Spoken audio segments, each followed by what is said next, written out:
여러분 반갑습니다. 부족한 아들을 이 교회 담임 목사로 불러주신 하나님께 감사를 드리고 또 우리 새한교회 성도 여러분들에게 진심으로 감사를 드립니다. 하나님께서 다 뜻이 계셔서 보내주셨지만 그래도 여러분들의 사랑과 은혜가 있기에 이곳에서 사역할 수 있게 된 것이라 믿습니다. 여러분들에게 감사를 드립니다. 저는 이제 은퇴를 하고 시간이 그래도 꽤 많이 남아 있습니다. 은퇴를 했지만 하나님께서 끝까지 생명을 주실 때는 무엇인가 필요하셔서 더 살게 하시리라 생각하고 은퇴했지만 나름대로의 최선을 다하고 또 한 가지 제가 그런 생각이 들어요. 아들이 이 교회에 있다 보니까 이 교회를 위해서 새벽마다 기도를 하게 되더라고요. 그래서 나도 새한교회에 참석은 못하지만 한 교인이구나 이런 생각이 들었습니다. 오늘 어떤 말씀을 전할까 고민을 많이 하다가 지난주에 말씀을 제가 본문을 드렸는데 공교롭게도 지난주에 제가 할 설교를 목사님이 하고 가셨어요. 그래서 갑작스럽게 제가 말씀을 바꿨습니다. 이게 또 무슨 뜻이 있는지 하나님께서 이 교회에 어떤 말씀을 전하려고 하시는지 깊이 기도하면서 제가 어떤 신학적인 그 뜻 이런 것들을 전하기보다 자자구구를 설명하기보다는 하나님이 원하시는 뜻이 무엇인지를 좀 전해야 되겠다 하는 생각이 들어서 많이 본문을 안 잡고 한 구절만 잡았습니다. 미국의 어느 신문에 이런 기사가 한 번 났습니다. 개가 호랑이를 잡았다는 기사입니다. 아니, 개가 호랑이 앞에서는 꼼짝을 못 하거든요. 그런데 호랑이가 개를 잡았다는 특집 기사가 났었어요.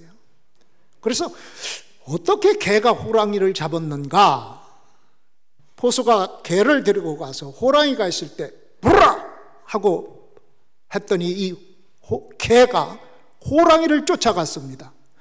아니, 호랑이가 개가 안 무서웠는데 도망갈 줄 알았는데 나를 보고 쫓아온단 말이에요. 그러니까 그만 호랑이가 자기도 모르게 도망을 가기 시작했습니다. 그래가지고 개가 도망가는 호랑이를 물어서 잡았다고 하는 기사가 나왔어요. 근데 이거는 동물의 세계에서 있을 수 없는 일인데 어떻게 일어났느냐, 이런 해설을 해놨어요. 개는 비록 호랑이한테는 꼼짝 못할지 모르지만 내 뒤에는 주인이 계시다. 그리고 내 주인은 총을 가지고 있기 때문에 만약에 내가 불리할 때는 적을 쏴줄 수 있다. 나는 주인이 있다. 우리 주인 총 가지고 있다. 그래서 달려가서 호랑이를 잡았다는 실제적인 기사를 봤습니다. 오늘 우리 인생이 내 뒤에 어떤 배경이 있고 어떤 힘이 있다면은 우리는 세상을 살아가는데 큰 힘이 될 줄 믿습니다. 저는 오늘 요한복음 8장 29절에 있는 말씀, 나를 보내신 이가 나와 함께 하시도다. 나는 항상 그가 기뻐하시는 이 일을 행함으로 혼자 두지 아니하셨느니라. 이 말씀을 좀 생각해 보고자 합니다. 여러분, 이 교회에 보내신 분은 하나님이심을 믿습니다. 우리를 부르신 분은 하나님이십니다. 어떤 계기를 통해서 이 교회에 나왔을지는 모르지만은 근본은 하나님께서 우리를 하나님의 자녀로 부르시고 우리와 함께해 주시겠다고 부르신 자들에게는 약속하심을 믿으시기 바랍니다.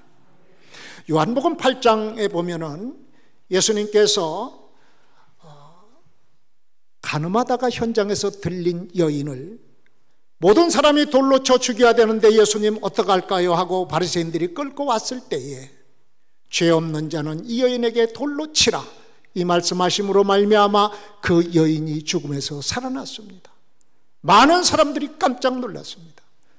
그리고 당시 지도자들은 당신이 누구냐? 도대체 당신은 어떤 사람이냐? 이렇게 묻습니다. 요한복음 8장 25절에 보면 그들이 말하되 내가 누구냐? 예수께서 이르시되 나는 처음부터 너희에게 말하여 온 자니라. 내가 너희에게 대하여 말하고 판단할 것이 많으나 나를 보내신 이가 참되심에 내가 그에게 들은 그것을 세상에 말하려 하노라. 나는 하나님께서 보낸 자다. 하나님이 보내셔서 말하게 하는 그 말을 내가 전하려 왔다. 이렇게 말씀하시면서 오늘 본문에 나를 보내신 이가 나와 함께 하신다. 나는 항상 그가 기뻐하시는 일 행함으로 나 혼자 두지 아니하실 거다. 이런 확신을 가지고 예수님의 일생을 사셨습니다. 이거는 예수님 자신에 대한 말씀이시지만은 오늘 우리를 하나님께서 부르신 여러분 한 사람 한 사람에게도 주님께서는 여러분과 같이 해 주시기 위해서 부르신 줄 믿습니다. 장로교 교리 중에 선택과 유기라는 것이 있습니다. 선택은 뭔가 하니 하나님께서 택한 자, 유기는 하나님이 버린 자가 있다고 그랬어요. 사람들은 그래요. 하나님이 택하고 버리고 그럼 뭐 내가 특별히 뭐 하려고 할 거 없겠네 이렇게 생각할지 모르지만 아닙니다. 하나님은요, 이건 교리적인 문제지만은 선택한 자가 있고 버린 자가 있습니다. 그걸 어디서 알 수 있는 거 아니?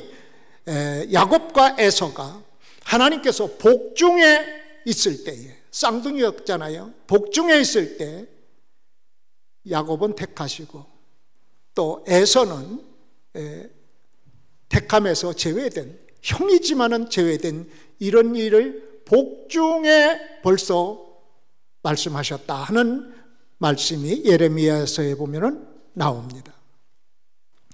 하나님께서 우리를 이곳으로 불러주셨습니다. 그리고 부르신 자들을 그냥 두시는 게 아니라 같이 해주심을 믿으시기 바랍니다. 예수님께서 12 제자를 부르실 때에 그들을 부르시고 말씀을 가르치시고 그들에게 하나님이 같이 해주시는 성령의 은혜를 충만하게 주셔서 12 제자가 나가서 힘있게 능력있게 하나님의 사역을 감당할 수 있었습니다. 오늘 세안교회 불러주신 우리 모든 성도들, 집사님이나 권사님이나 장로님이나 우리 목회자들이나 하나님께서 여러분들을 이 자리에 불러주신 줄 믿으시기 바랍니다. 그리고 같이 해주시겠다고 하는 확실한 약속이 있음도 믿으시기 바랍니다. 하나님은 함께 하시겠다고 그랬습니다. 나와 함께 하시겠다. 우리를 하나님의 자녀로 부르실 때는요, 하나님께서 다 책임져 주시겠다는 것입니다. 제가 군대를 갔는데요, 군대 생활을 할 때에 저는 속으로 참 군대가 어떤 면에서는 편하다 싶은 생각이 들 때가 있었어요. 왜? 갔더니 밥 걱정 안 해, 잠잘 거 걱정 안 해, 심지어 화장지까지 다 줘요. 그리고 69년도에 군 생활할 때 저에게 봉급을 줬는데 290원을 받았습니다. 한 달에. 우리 손자가 지금 군대가 있는데 일병인데 너 얼마 받냐? 면회 가서 물어봤더니 50만 원 받는데요, 저는 일병 때 290원 받았는데 지금은 50만 원을 받는다고 그러니까 너무 기가 막혀서 몇 배를 더 받나 봤더니 1724배를 더 받더라고요. 저 때보다. 참 좋아졌습니다. 우리나라가 이만큼 신장했습니다. 저는 군대 얘기를 하려고 하는 게 아니라 국가에서 부른 사람, 국가에서 일을 시키는 사람, 모든 것, 필요한 것 다 국가에서 책임져 주신다는 사실입니다. 하나님께서 여러분들을 일꾼으로 부르시고 하나님께서 선택하신 사람은 하나님이 필요할 때마다 다 필요한 것들을 채워주실 줄 믿으시기 바랍니다. 하나님의 말씀을 많이 배우고 아는 것은 우리 인생에서 대단히 중요합니다. 그러나 그보다 귀한 주의 말씀이 우리의 삶에서 역사하는 삶이 필요한 줄 믿습니다. 여러분, 말씀을 몰라서 우리가 신앙생활을 잘 못합니까? 여기 40년이 넘은 교회 아닙니까? 얼마나 많은 말씀을 들었습니까? 그런데도 우리는 여전히 갈증이 나고 힘들고 어려울 때가 얼마나 많이 있습니까? 그러나 하나님께서는 부르신 자를 책임져 주심을 여러분 확실히 믿으시기 바랍니다. 어떤 문제 앞에서도 하나님 앞에 다 내어놓고 믿음으로 나아갈 때에 하나님은 협력하여 선을 이루게 해주시는 줄 믿습니다. 하나님이 책임지세요. 이거를 확실히 믿고 사는 것이 바로 신앙생활입니다. 생활이 있는 삶이어야 됩니다. 부름받은 자들은. 제가 34살에 참 하나님의 소명과 부르심을 받고 대전에서 모든 것 다 포기하고 진도라고 하는 섬을 지도를 가지고 찾아가서 집사 신분으로 천막을 치고 교회를 개척했습니다.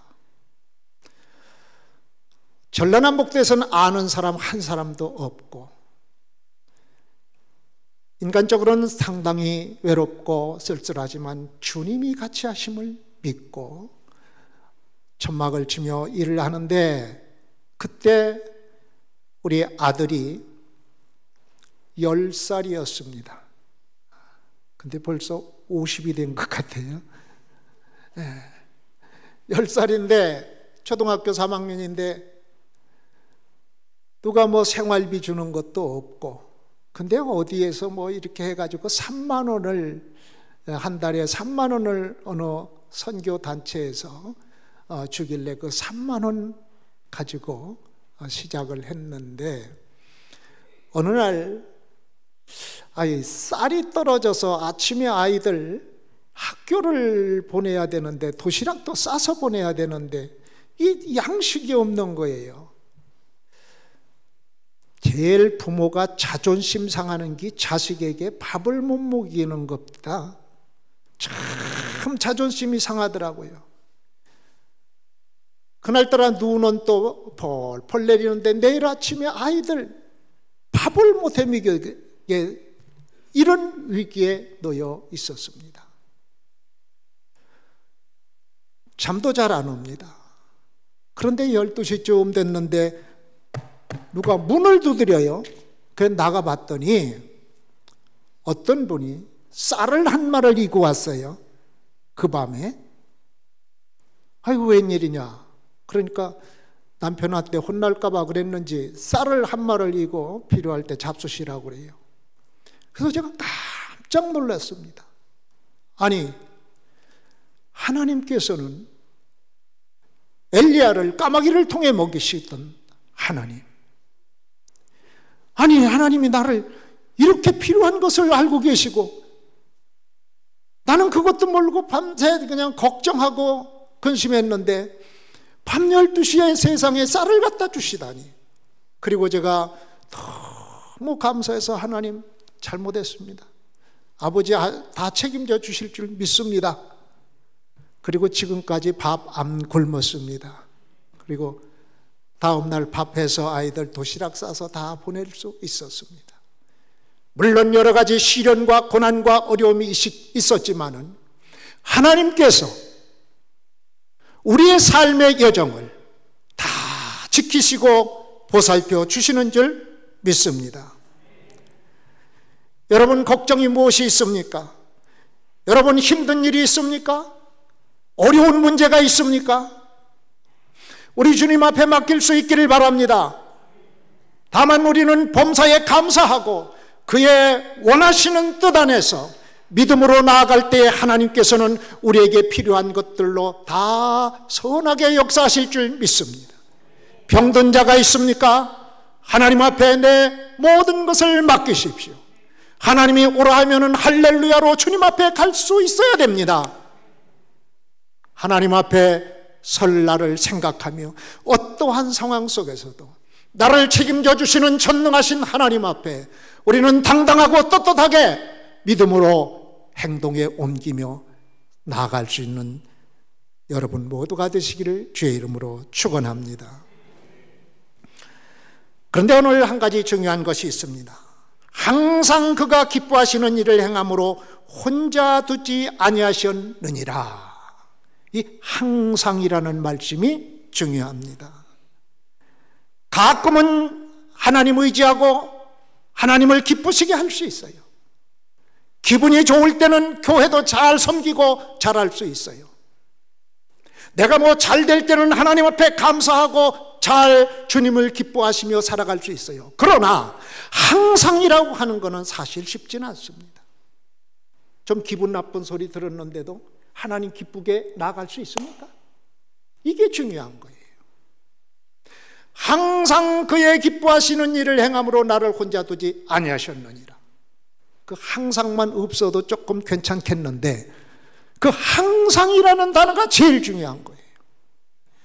어떠한 상황 속에서도 하나님 앞에 한결같은 마음으로 충성을 다할 때에 하나님은 그에게 은혜 위에 은혜를 더해 주시는 줄 믿습니다.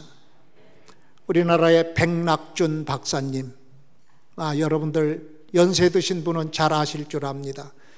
연세대학교 총장님을 지내셨죠? 그리고 문교부 장관도 하셨던 백낙준 박사님, 그분이 어릴 때 너무 가난했어요. 선교사 집에 머슴으로 들어갔습니다. 어느 날 선교사가 외지를 나가면서 낙준아, 오늘 장작을 좀 패라. 옛날에는 장작 패서 장작불로 다 썼지 않습니까? 장작을 패라. 예, 알았습니다. 그리고는 선교사가 외지에 갔다가 좀 늦어서 밤늦게 귀가를 했습니다. 밤늦게 왔는데 탕탕 소리가 나는 거예요. 보니까 늦게까지 장작을 뽀개고 있는 거예요. 그래서 이 선교사가 야, 너 이 밤에 왜 장작을 뽀개느냐? 선교사님이 장작 뽀개라고 했지 밤에 그만두라고는 안 했잖아요. 선교사가 한 그 얘기를 그대로 믿고 꾸준히 장작을 뽀겠습니다. 이것을 본 선교사가 마음에 감동을 받고 이렇게 변함없이 충성을 하는 이 사람은 내가 길러야 되겠다.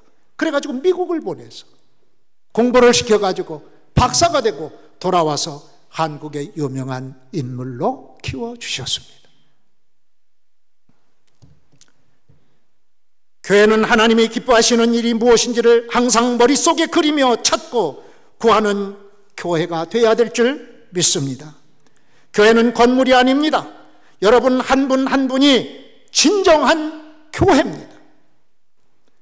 아무리 어려운 상황 속에서도 우리는 하나님의 절대적인 주권과 권능을 믿으며 그 상황 속에서 예수님이라면 이때 어떻게 하셨을까를 생각해야 될 줄 믿습니다. 내가 이렇게 교회에서 어려움이 있고 내가 교회에서 이렇게 시련을 받고 내가 이런 수모를 당할 때는 어떻게 해야 하나님이 기뻐하시는 일을 내가 할까?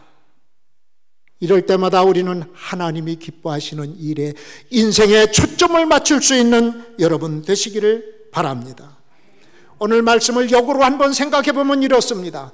하나님 앞에 만약에 기쁘시게 하는 일을 행하지 아니하면 어떻게 되느냐? 너 혼자 해라, 이 말 아닙니까? 항상 그의 기뻐하시는 일을 행할 때 함께 하시겠다고 그랬는데, 혼자 두지 아니하시겠다 했는데, 하나님이 기뻐하시는 일을 행하지 아니하면 너 혼자 해, 이 말입니다. 우리 하나님이 함께 해주시는 인생을 살아갈 수 있기를 바랍니다. 성경을 오늘 보니까 800몇 독 하시고 교회에서 엄청난 성경을 많이 읽습니다. 왜 이 성경을 이렇게 많이 읽느냐? 저도 성경을 여러 번 목사로서 읽고 또 풀이해보고 그랬지만은, 성경을 저는 큰 뜻으로 보면은 하나님께서 택한 사람들이 살아간 삶의 여정을 기록해 놨어요. 그렇죠? 아브라함이 어떻게 살았더라, 모세가 어떻게 살았더라, 이런 이야기들이에요. 그리고 신약 성경은 예수님이 이 땅에 오신 이후에 예수님을 통하여 이루어진 놀라운 역사들, 또 그 예수님을 통해서 일어나는 많은 사건들이 기록되어 있죠. 그런데 이 성경 속에서 나오는 모든 사람들의 삶을 자세히 들여다보면은 잘한 일도 있지만 잘못된 것도 기록되고 있어요. 왜 하나님께서 좋은 사람, 이런 사람만 기록해 놓지 않고 잘못된 일도 이렇게 기록해 놨는가? 역시 보면 우리 인간은 다 하나님 앞에 부족한 것이 많습니다. 하나님이 아브라함을 늦은 나이에 75세 부르시고 그를 통해서 조상의 귀한 가문의 혈통을 하나님이 또 만드시는 것을 볼 수 있습니다. 사사기에 보면 기드온의 생애가 나옵니다. 기드온이라는 사람, 얼마나 참 용감한 사람입니까? 하나님의 은혜로 300명의 용사로 미디안 백성들을 물리치는 300명의 용사 가지고, 이런 능력에 하나님이 함께 하시는 능력의 사람이었고, 또한 이방인들이 두려워했던 기드온이었습니다. 그런데 그 기드온의 그 삶의 뒷장을 넘겨보면 기드온이 많은 아내를 두고 70명의 자식을 두었어요. 잘 아시죠? 그거는 안 하는 게 더 좋을 것 같기도 한데, 70명의 자식을 두었고요. 그 다음에 성경의 말씀에 보니까 열왕기상 29장에 쭉 보니까 열왕기에 보니까 사사기에서에 보니까 사사기 8장 30절에 보니까 그가 또 세겜에 첩을 두었고 아비멜렉이라는 아들을 낳았더라 그랬습니다. 아비멜렉. 그러니까 70명에다가 71명, 참 많이 뒀죠. 요즘 말로 말하면 지도자입니다. 만약에 대통령이 그랬다면 대부분 우리나라 같으면 탄핵 정도가 아니겠죠. 될 수도 없겠죠.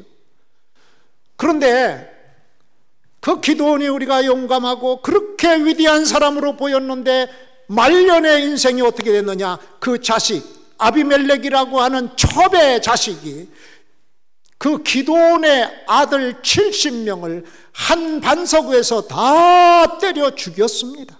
그리고 자기가 왕이 됐습니다. 그리고 아비멜렉도 결국은 비참하게 한 여인의 손에 의해서 죽임을 당하는, 어떻게 보면 기드온의 후대가 완전히 멸망당하는 이런 광경을 성경에서 봅니다. 물론 좋은 것만 봐야겠죠. 그러나 하나님이 이것을 쓴 것은 무엇이냐? 저는 이제 나이가 들다 보니까 그런 생각이 들어요. 인간이 살아가면서 가장 중요한 것은 나이가 들고 머리가 휘어질 때에 하나님 앞에나 사람 앞에 정말로 충성을 다 잘할 뿐 아니라 모든 사람들에게도 귀감이 되는 삶을 더욱더 힘써 살아야 되겠구나, 이런 생각이 들었습니다.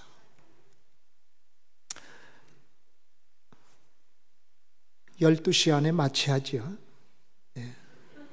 너무 또 길면은 안 될 것 같고, 하나님께서 솔로몬에게도 엄청난 지혜를 주셨죠.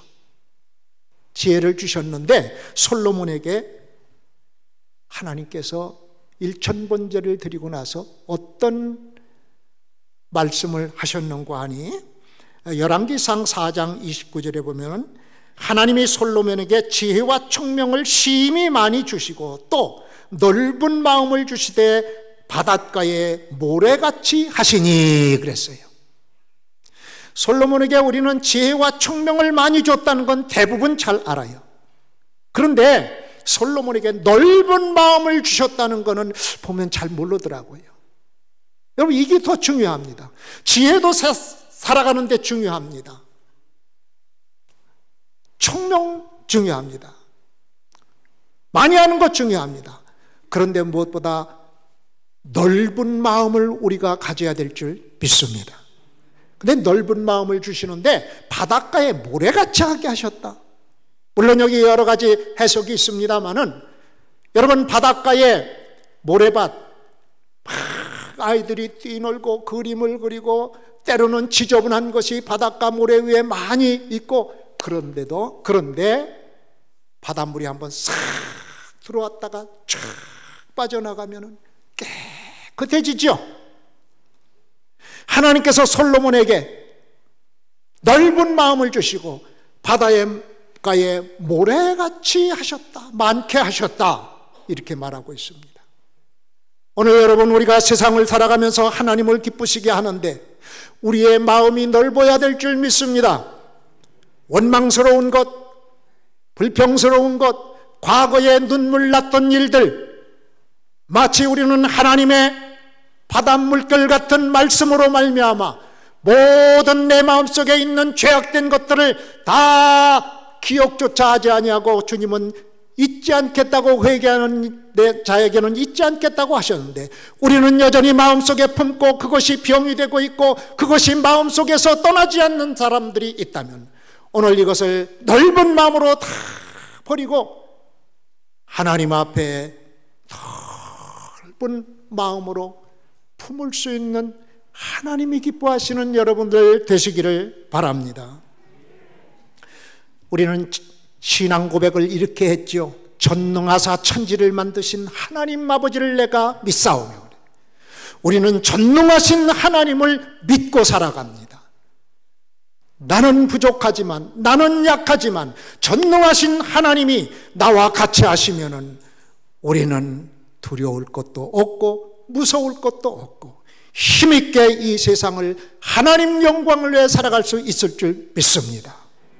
바라옵기는 오늘 이 자리에 모신 우리 사랑하는 모든 권속들이요, 우리는 어떻게 하든지 하나님을 기쁘시게 하는 일에 최선을 다하고 충성을 다해서 주님이 같이 해주시는 은총의 삶이 되시기를 주의 이름으로 축원합니다.